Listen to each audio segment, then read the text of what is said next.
नमस्कार, news nation देख रहे हैं आप। आपके साथ मैं हूं मोनू चहल, हमारे साथ अखिल गुप्ता जी भी हैं और श्रद्धा पांडे भी हैं। लेकिन पाकिस्तान वो टीम भाई जो एक समय लगा था कि यार इनके पास तो अच्छे गेंदबाज हैं, और ये टीम वो टीम है जो लगा था कि भाई 8वें स्थान पर है WTC में। लगा था बांग्लादेश को आसानी से हरा देंगे। बांग्लादेश तो बच्चों का खेल है ना, बड़ी मतलब कैजुअल तरीके से लिया था। लेकिन बांग्लादेश ने घर में आकर वो क्या कहते हैं फेंटी लगा दी और 2-0 से हरा दिया। और जैसे ही 2-0 से हार हुई भाई हाहाकार है। लेकिन इस हार का कौन जिम्मेदार है? सबसे बड़ा सवाल ये है अखिल भाई, ये जो हारे हैं कहते हैं ना मतलब रौंदा है बांग्लादेश ने, मतलब घर में जाकर घर में घुसकर मतलब एक 10 विकेट से हार, फिर दूसरे में 6 विकेट से हार। बांग्लादेश तो मतलब ऐसे खेला है जैसे ऑस्ट्रेलिया खेलता है। बांग्लादेश शेर की तरह खेला है। और पहले तो मुझे ये समझ नहीं आया, आपने कहा कि आपको लगा कि पाकिस्तान के पास अच्छा बॉलिंग अटैक है। यार कहाँ से बॉलिंग अटैक अच्छा है? ना अफरीदी चल रहे उनके, ना नसीम शाह चल रहे। टेस्ट क्रिकेट खेलना ही नहीं आता। ये सब T20 के दीवाने, इनको T20 खिलाओ।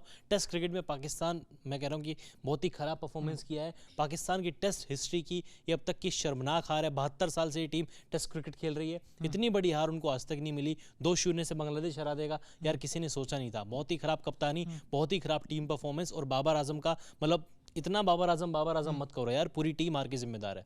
वो कहते हैं ना कोई भी आए वही बजा के चला जाता है बैंड। अब देखिए घंटा बजा रखा है, घंटा बजा रहा है, कोई भी आता वही बजा के चला जाता है। दोस्तों वैसे आप भी कमेंट्स कर सकते हैं, आपकी भी क्या राय है। लेकिन ये जो हार है ये चुभेगी जरूर पाकिस्तान को। लेकिन पांडे, ये टीम अगर आप देखेंगे उतनी बुरी तो नहीं थी यार। बाबर आजम के रन नहीं आए भाई, 4 इनिंग में सिर्फ 64 रन है, 16 का एवरेज है। Apart from that I think अगर आप ऊपर से देखेंगे किसी की रन ही नहीं है।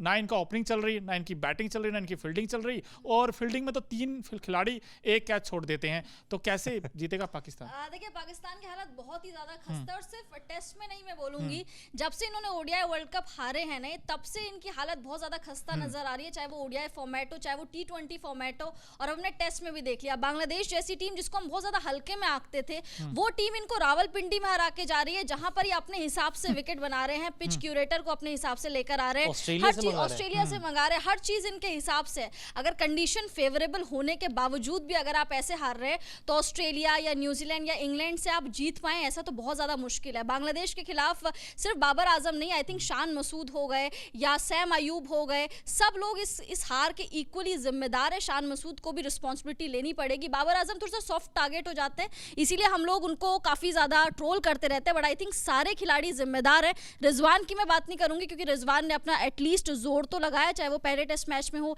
या फिर दूसरे टेस्ट मैच में। बट सारे खिलाड़ी वो जोर भी लगाया ना, वो तो कहते हैं ना कि वो प्लेयर ही दिखावटी है। तो वो रन भी उनके बनावटी दिखावटी ही थे, वो सिर्फ अपने लिए खेल रहे थे।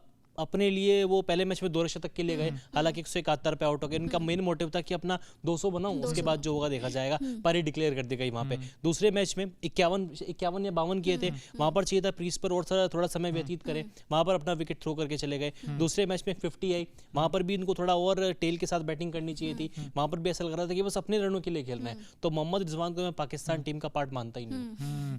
और देखिए टेस्ट प्लेइंग नेशन है पाकिस्तान, अगर देखा जाए तो जिस तरीके से आपने बताया ना 72 साल से ये टेस्ट क्रिकेट खेलती है। लेकिन आपने एक लाइन बोली थी कि भाई घर में टेस्ट सीरीज गंवाई और ऐसे नाक कटाई, पाकिस्तान वालों आपको शर्म नहीं आई? मतलब इस तरीके से आप हारोगे, 10 विकेट से हारे, फिर 6 विकेट से हारे। अब कैसे आप WTC फाइनल खेलेंगे आप बताइए? और रिजवान इनफैक्ट बाबर आजम की भाई कंपेयर करते हैं विराट कोहली से। लेकिन विराट तो देखिए विराट है, जो रूट जो फैब 4 में गए तो रूट ने 200 बना दिया ना। आपने क्या किया? आपके तो सिर्फ 64 रन है। लेकिन अखिल भाई एक सवाल मैं पूछना चाहता हूँ, इस मैच में अगर आप देखें भाई 26 for 6 हो गया था बांग्लादेश एक समय पर, और कहते हैं ना गर्दन आपके हाथ में आ गई थी। आपने क्यों छोड़ा फिर मैच? 26 से 262 पहुंच गया बांग्लादेश देखते ही देखते। और मेहदी हसन मिराज और वहां पर लिटन दास दोनों ने जो बैटिंग की है, क्या बिल्कुल ही मतलब डेड हो चुकी पाकिस्तान की बॉलिंग? नहीं, सोशल मीडिया पे कई सारे पूर्व पाकिस्तानी क्रिकेटर्स थे जिन्होंने ये ट्वीट भी किया था कि 26 पर जब 6 हो गए, हमको लग रहा था कि हम 120 या 150 पे बांग्लादेश को रोक देंगे। दिन खत्म होने के बाद पाकिस्तानी एक कोचिंग स्टाफ से एक मेंबर भी आते हैं प्रेस कॉन्फ्रेंस करने, वो भी कहते हैं कि हमने सोचा था कि 120 तक ऑल आउट कर देंगे। यार जब 26 पे 6 हो गए हैं, आपको सोचना चाहिए कि आप 60 या 50 रनों के अंदर ऑल आउट कर दोगे। आप उसके बाद भी सोच रहे हो कि 120 या 150 तक हम लेके जाएंगे। आप वहीं कहीं ना कहीं साइकोलॉजिकली हार चुके थे। आप लग रहा था कि बांग्लादेश को इतना भी लाइटली नहीं लेना चाहिए। लिटन दास की जो पार्टनरशिप थी, अपने पूरे करियर की तीनों फॉर्मेट में उन्होंने सबसे बेस्ट पारी खेली है। 138 उनके बल्ले से देखने को मिले। और मेहदी हसन मिराज तो इस टीम के दूसरे शाकिब अल हसन बन चुके हैं, बल्कि शाकिब से ज्यादा बेहतर परफॉर्मेंस बतौर गेंदबाज, बतौर बल्लेबाज मेहदी हसन मिराज के द्वारा देखने को मिल रही है। 2022-23 में जो इंडिया सीरीज हुई थी वहाँ पे उन्होंने 100 भी लगाया था, इंडिया को हराया भी था, और जिस तरीके से परफॉर्मेंस कर रहे हैं ये चिंता का विषय होने वाला है टीम इंडिया के लिए भी। देखिए जयवीर जी भी कह रहे डिजर्व करती है टीम बांग्लादेश की, नो डाउट भाई डिजर्व करती, बिल्कुल करती, क्योंकि देखिए बैटिंग में अच्छा इन्होंने किया, बॉलिंग में अच्छा इन्होंने किया, और डरा के आउट किया पाकिस्तान के बैट्समैनों को, चाहे उसमें निहाद हो, जिस तरीके से उन्होंने बॉलिंग की है, तस्कीन अहमद हो और मेहदी हसन मिराज के जो 5 विकेट थे उसने कहीं ना कहीं बांग्लादेश का कॉन्फिडेंस डाउन कर दिया था, क्योंकि फर्स्ट इनिंग में 5 विकेट लेना और उसके बाद 78 रन बनाना, कहीं ना कहीं ये एक कंप्लीट पैकेज है बांग्लादेश का। लेकिन पांडे एक बड़ा सवाल जो पूरी पाकिस्तान मीडिया इस वक्त पीछे पड़ा हुआ बाबर आजम के, भाई बाबर आजम रन क्यों नहीं बना रहे? हर वक्त ये चाहते हैं कि हर पारी में बाबर 100 बना दें। अब जो सोशल मीडिया इन्फ्लुएंसर हैं उनका ही प्रेशर, मीडिया का भी प्रेशर, टीम का भी प्रेशर, और जब टीम में इस तरीके की बातें आती हैं निकलकर कि भाई उसकी उससे नहीं बनती, इसकी उससे नहीं बनती, बाबर आजम को कैसे देखते हैं? देखिए बाबर आजम के ऊपर ना बहुत ज्यादा प्रेशर है, काफी ज्यादा, और इनके यहाँ पाकिस्तान क्रिकेट में हम हमेशा से ही देखते हैं पॉलिटिकल इन्फ्लुएंस ये बहुत ज्यादा बोर्ड है, इनके यहाँ पॉलिटिकल चीजें इतनी ज्यादा हो जाती है, जैसे बीसीसीआई में भी आप चीजें देखते हैं लेकिन वो बाहर कभी नहीं आती, इनकी चीजें बाहर आके तमाशा बन जाती है। ड्रेसिंग रूम में जो भी हो रहा है वो बाहर आके शाहीन शाह अफरीदी वर्सेस बाबर आजम, ये हम ऑडियंस को देखने को मिलता है और हम लोग इसका मजा भी उठाते हैं, और क्यों नहीं उठाएंगे? देखिए वहाँ पाकिस्तानी जितने भी यूट्यूबर्स हैं वो सब लोग भी बाबर आजम को इस तरीके से ट्रोल करते हैं, ड्रेसिंग रूम की चीजों को इस तरीके से बाहर लेकर आते हैं, तो आई थिंक इनके ड्रेसिंग रूम में बहुत ज्यादा दिक्कत है। साथ साथ पीसीबी का जो इन्वॉल्वमेंट है क्रिकेट में, बहुत ज्यादा इन्वॉल्वमेंट है, वो कहीं ना कहीं आगे अड़ता है, और बाबर आजम एक सॉफ्ट टारगेट बन गया, क्योंकि बाबर को वहां पर बहुत ज्यादा बड़ा दर्जा दिया गया है, मतलब नहीं होते विराट कोहली वाला दर्जा दिया गया है, इसीलिए बाबर से उम्मीदें काफी ज्यादा हो जाती है। आई थिंक बाबर आजम ने जब से दोबारा कप्तानी ली तब से उनको लोग और टारगेट कर रहे हैं। अगर एक बार बाबर आजम ने कप्तानी छोड़ दी थी, हालांकि व्हाइट बॉल फॉर्मेट की कप्तानी एक बार छोड़ दी थी तो दोबारा नहीं लेनी चाहिए थी, पर जब से उन्होंने दोबारा कप्तानी ली है तब से लोगों की एक्सपेक्टेशंस बहुत ज्यादा बढ़ गई हैं, और वो एक्सपेक्टेशंस को फुलफिल नहीं कर पा रहे हैं, दोबारा बार बार वही गलती कर रहे हैं, कैपिटलाइज नहीं कर पा रहे, उनका जो ट्रांजिशन रेट है वो बहुत ज्यादा कम है। तो आई थिंक बाबर आजम को बल्लेबाजी पे ध्यान देना चाहिए। अब तो उनके ऊपर कप्तानी का प्रेशर भी नहीं है, बट वो जो पॉलिटिकल इन्फ्लुएंस चीजें हैं ना वो वहाँ पे आई थिंक बहुत ज्यादा है। नहीं, कोई चीज हो गई कि बाबर आजम को ढोल बना दिया है कि कुछ भी हो बाबर आजम को जाके उनके नाम का ढोल पीटना शुरू कर दो कि बाबर ने अच्छा नहीं किया। यार पूरी टीम ने अच्छा नहीं किया, शौश शकील कौन सा अच्छा कर गए? आपके युवा टैलेंट को लेकर लगातार बातें हो रही थी कि सेम अयूब ओपनिंग करेंगे, साइम अयूब ने क्या किया? पीएसएल का सितारा है, युवा खिलाड़ी है, पाकिस्तान का फ्यूचर है, चारों पारियों में नहीं चले। उसके अलावा शौश शकील एक 100 जरूर लगाया था, 141 फ्यूचर कैप्टन को कहा जाने लगा है, उनका बल्ला नहीं चला। पूरी पाकिस्तान की टीम स्ट्रगल कर रही है, आगा सलमान वो नहीं चले हैं, पूर्व कैप्टन सरफराज को मुझे लगता है कि मौका देना चाहिए था, देना चाहिए सरफराज अहमद। लेकिन कॉम्बिनेशन बड़ा सवाल ये है कि आप फ्लैट विकेट पे खेलते हैं और आपने शाहीन शाह अफरीदी को पहले मैच में खिलाया, नसीम शाह भी थे, लेकिन जैसे ही 10 विकेट की हार हुई भाई आपके हाहाकार मच गई। आपने सोचा कि यार अगला विकेट देंगे कैसा, क्या स्पिनिंग ट्रैक दें या फ्लैट सरफेस दें, आप कोई भी दे लो। बांग्लादेश ने तो चैलेंज कर दिया था ओपन कि भाई कैसा विकेट दे दो हम नहीं छोड़ेंगे आपको, नहीं छोड़ा उन्होंने, 6 विकेट से हरा दिया। लेकिन पाकिस्तान की पोल खुल गई है, ना उनके पास बैटिंग है ना उनके पास बॉलिंग है, और ये टीम बांग्लादेश कप्तान है ना उनके पास कप्तान है। उन्होंने क्या कहा, बाबर आजम की कप्तानी ले ली और शान मसूद को कैप्टन बना दिया, लेकिन मसूद का हाल क्या है? हाल बेहाल ही है। 5 टेस्ट मैचों में कैप्टनसी की है, अखिल भाई बता रहे थे मुझे कि अब तक एक भी टेस्ट वो जिता नहीं पाए टीम को। 5 में कप्तानी की, 5 के 5 हारे, और ये भी 72 सालों की हिस्ट्री में पहली बार ऐसा हुआ है पाकिस्तान के टेस्ट करियर में कि किसी खिलाड़ी ने अपने शुरुआती 5 मैच लगातार गंवाए हो। ऑस्ट्रेलिया दौरे पर गए थे, वहां पर पहला मैच 360 रन से हारे, फिर 80 रन से हारे, फिर ऑस्ट्रेलिया ने 8 विकेट से हराया, क्लीन स्वीप ऑस्ट्रेलिया ने पाकिस्तान के खिलाफ किया, और अब बांग्लादेश के खिलाफ 10 विकेट से हारे, अब 6 विकेट से हारे। पांचों के पांचों मुकाबले एक तरफा आ रहे हैं, बल्ला उनका बिल्कुल नहीं चला है। लोग बाबर आजम की बात कर रहे हैं कि 16 पारियों से कोई शतक नहीं है, कोई अर्धशतक नहीं है। शान मसूद ने 27 पारियों से कोई 100 नहीं लगाया है, 27 पारियां, सिर्फ 2 50s उनके बल्ले से निकली हैं, 2 या 3 50s हैं, और 2020 में आखिरी शतक आया था। उस बंदे को कोई कुछ क्यों नहीं कह रहा है? बिल्कुल क्यों नहीं कह रहा है। और दूसरी चीज ये भाई, ये पाकिस्तान की सिस्टम की हार है, उनकी सोच की हार है, उनकी ड्रेसिंग रूम की हार है। और जब आपके ड्रेसिंग रूम का जो एनवायरनमेंट है ना, अगर वो अच्छा ना हो तो उसका इंपैक्ट दिखता है मैदान पर, और वो दिखा भी है। भाई पाकिस्तान की बैटिंग इस तरीके से कहते हैं टोलाराम, पंजाबी में कहते हैं डोलाराम, कुछ भी कह लो आप, भाई डिफेंस करते हुए आउट हो रहे। सोचिए डिफेंस करते हो, किसके साथ? शाकिब अल हसन के साथ। कई बार आपके जो मेहदी हसन मिराज है खेल ही नहीं पा रहे हैं, वो विदाउट एनी फुटवर्क खड़े खड़े खेलने का प्रयास करते हैं, और गेंद की लाइन के बिना ऐसा लग रहा है जैसे कि सामने शेन वॉर्न बॉलिंग कर रहे हैं, मुथैया मुरलीधरन बॉलिंग कर रहे हैं। भाई बड़े नाम नहीं है बांग्लादेश की, लेकिन अब बांग्लादेश खड़ा हो गया है, बांग्लादेश खड़ा हो गया, टॉप 4 में आ गया वो WTC की पॉइंट्स टेबल में देखें तो बांग्लादेश से भाई टीम इंडिया को भी थोड़ा डरना होगा, सतर्क रहना होगा। इनफैक्ट जो फॉर्मर क्रिकेटर सुरेश रैना उन्होंने तो बोल दिया कि भाई उनके पास स्पिनिंग क्वालिटी है, इंडिया को थोड़ा डर के रहना होगा। और खासकर दलीप ट्रॉफी जो टूर्नामेंट आगाज होगा अखिल भाई, वो 5 सितंबर से होना, उसमें ना रोहित हैं, ना विराट हैं, ना बुमराह हैं, ना हार्दिक पांड्या हैं। सिराज ने पुल आउट कर लिया, सिराज ने पुल आउट कर लिया, तो कहीं ना कहीं टीम इंडिया के लिए भी कहीं ना खतरे घंटी बजा दी है। सिराज ने पुल आउट कर लिया, जडेजा भी नहीं है, अश्विन भी नहीं है, जड्डू भी नहीं खेलेंगे, अश्विन भी नहीं खेलेंगे। और जड्डू ने तो आखिरी मैच वर्ल्ड कप के टाइम पे खेला था, ये अश्विन तो चलिए। बट मैं एक सवाल पूछना चाहता हूँ यार दोस्तों, आप भी बताइए, अखिल भाई आपसे भी है, अश्विन का समझ में आता है कि अश्विन इतना अच्छा उनका करियर रहा है, वो हमेशा टेस्ट सीरीज खेलते हैं, बुमराह का भी समझ में आता है कि वर्कलोड है, बट रोहित और विराट क्यों नहीं खेले? यार रोहित विराट भी सीनियर प्लेयर हो गए ना काफी यार, और जब सीनियर प्लेयर होते हैं तो कहीं ना कहीं आपको उनके ऊपर डिसीजन छोड़ना पड़ता है कि आप खेलना चाहते हैं या नहीं खेलना चाहते।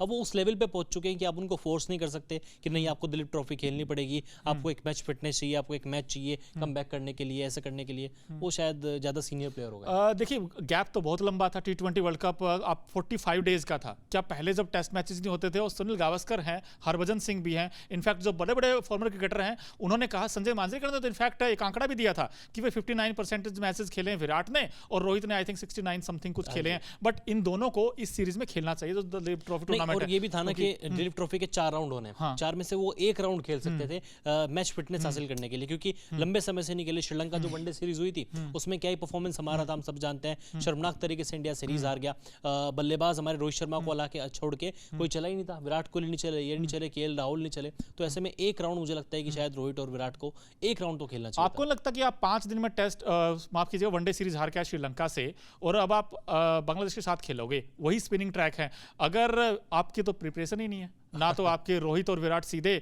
वनडे से टेस्ट खेलेंगे, और जो बाकी बैट्समैन हैं, अय्यर का फॉर्म नहीं है, अय्यर का फॉर्म नहीं है, अय्यर का शॉट ऑफ लेंथ की दिक्कत है, KL राहुल के आपके पास रन नहीं है, और ऋषभ पंत भी एक्सीडेंट के बाद पहली बार रेड बॉल क्रिकेट खेलेंगे, पहली बार रेड बॉल क्रिकेट खेलेंगे। और तीसरी इंपॉर्टेंट चीज ये है कि आपके पास विकेट कीपर कौन होगा?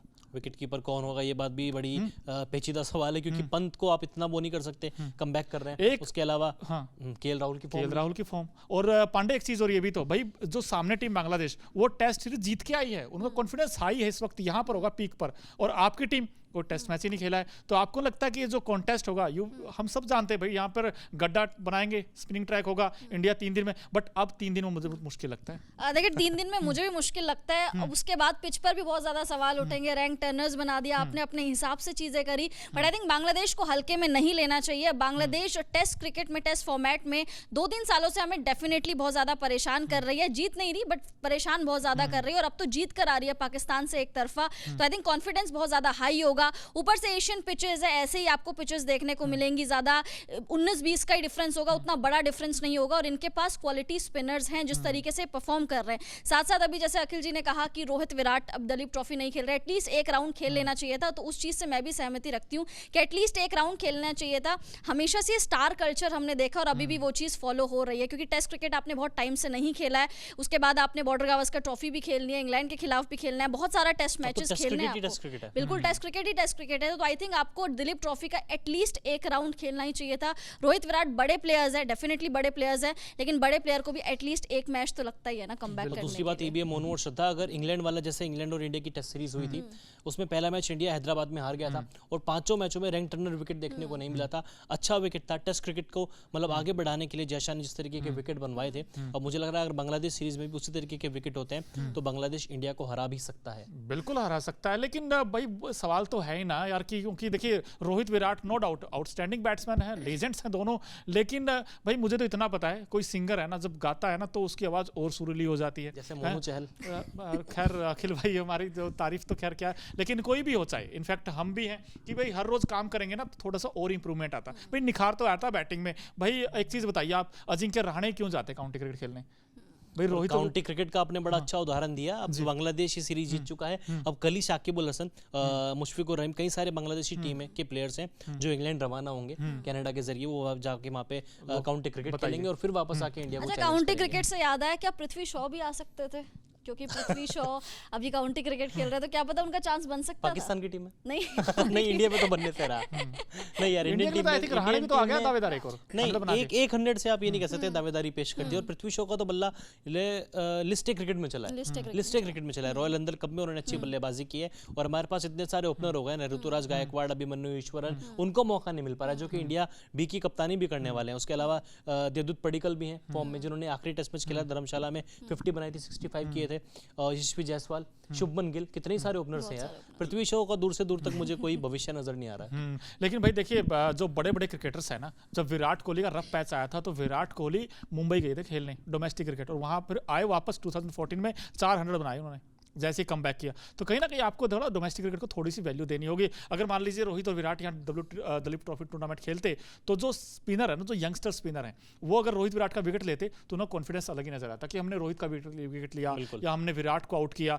है। अच्छा, अभी जैसे DPL है, वहाँ पर ऋषभ पंत खेल रहे थे, तो जो बाकी प्लेयर थे जैसे प्रियांश हो गए, वो भी पता क्या चाहते हैं, जब स्टार प्लेयर खेलते हैं, अरे भैया आ रहे हैं आज मुझे रन बनाने हैं, तो वो अलग कॉन्फिडेंस आता है। तो इसलिए यार रोहित विराट आई थिंक खेलना चाहिए था। खैर, come back to this topic, भाई बांग्लादेश ने जो हराया है पाकिस्तान को, भाई यहाँ पर भाई भारत के लिए भी थोड़ा सा डरने की बात होगी। लेकिन अखिल भाई, कहाँ आपको लैक लगता है टीम इंडिया में? एक्सपीरियंस काफ़ी इंडिया के पास, इंडिया जीतता भी है, कोई भारत को हरा नहीं सका 2012 के बाद आई थिंक, और बांग्लादेश को हरा तो देंगे, लेकिन क्या ऐसी चीज़ है तो टीम इंडिया के लिए सबसे बड़ा थ्रेट होगा? मैच प्रैक्टिस नहीं है। मैच प्रैक्टिस, कई सारे प्लेयर्स के पास मैच प्रैक्टिस नहीं है, वो कहीं ना कहीं आपके ऊपर हावी होता हुआ नजर आएगा। और अगर रैंक टर्नर रहता भी है, अश्विन तो फिर भी TNPL खेल के आ रहे हैं, अच्छे परफॉर्मेंस भी उन्होंने की, एज ऑलराउंडर नजर आए, लेकिन जडेजा के पास तो कुछ भी नहीं है यार। मैच प्रैक्टिस जडेजा के पास कुछ है ही नहीं। उनकी फिटनेस को लेकर भी सवाल उठ रहे हैं। नंबर 5 पे कौन खेलेगा ये हमको नहीं पता, हमारा विकेट कीपर होगा ये हमको नहीं पता, बुमराह खेलेंगे नहीं खेलेंगे उसके आगे क्वेश्चन मार्क लगा हुआ है। सिराज की फिटनेस को लेकर अब सवाल उठ रहे हैं, क्योंकि दिलीप ट्रॉफी नहीं खेल रहे। तो कई सारी समस्याएं भी इंडियन टीम के पास हैं। रिपोर्ट्स की माने तो वैसे आपको बता दो कि बुमराह को हो सकता है रेस्ट करा ले, क्योंकि उन्होंने कहा कि आज उनको प्रैक्टिस करते दिखा गया है, लेकिन कहा कि यार न्यूजीलैंड के लिए हम रखेंगे और बॉर्डर गावस्कर ट्रॉफी के लिए, क्योंकि वो जो 8 टेस्ट हैं वो काफ़ी इंपॉर्टेंट है। ये 2 टेस्ट तो शायद इंडिया जीत भी लेगा, ऐसा लगता है हमें तो भाई, जैसे इंडिया के रिकॉर्ड्स रहे हैं, बट फिर भी कहीं ना कहीं एक हल्का सा माइनर सा अभी भी सवाल है कि भारतीय टीम विदाउट प्रैक्टिस जाएगी, जैसे अखिल भाई ने बताया। लेकिन कोई एक खिलाड़ी अगर आपको पांडे पिक करना हो बांग्लादेश में कि यार ये टीम इंडिया के लिए ना थोड़ा चैलेंज दे सकता है भारत को?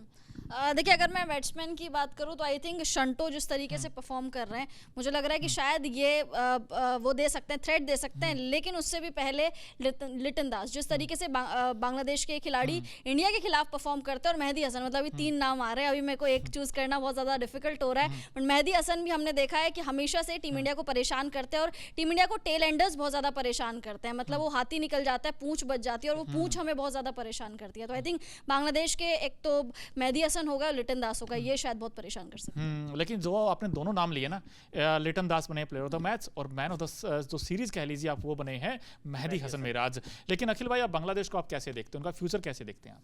यार बहुत ही अच्छी बात है, क्योंकि 2022 में इंडिया को टक्कर दी थी, अब पाकिस्तान को उसके घर में हरा दिया है। तीसरी बार उन्होंने अपने घर से बाहर निकलकर वेस्ट इंडीज़ को हरा दिया, जिम्बाब्वे को हरा दिया और पाकिस्तान को हरा दिया, कोई टेस्ट सीरीज जीती है। और WTC में वो यार नंबर 4 पे आ गए ना, नंबर 4 पे आ गए, पाकिस्तान 8 पे है। अभी अगर भारत को भी अगर चैलेंज पेश करेंगे, भारत को भी अगर हरा देंगे, तो क्या पता टॉप 2 में भी आ जाए। इनका फ्यूचर बहुत ब्राइट है। बस ये हरकतें जो मैच जीतने के बाद जो हरकतें करते हैं ना, उसमें कहीं ना कहीं बांग्लादेश थोड़ा पीछे रह जाता है। नागिन डांस हो गया या फिर गाली गलौज जो वो करते हैं, वो अपनी हरकतों के चलते थोड़ा कहीं उतना इनको मिल नहीं पाता मान सम्मान जो इनको जिसके हकदार हैं, जिसको डिजर्व करते हैं।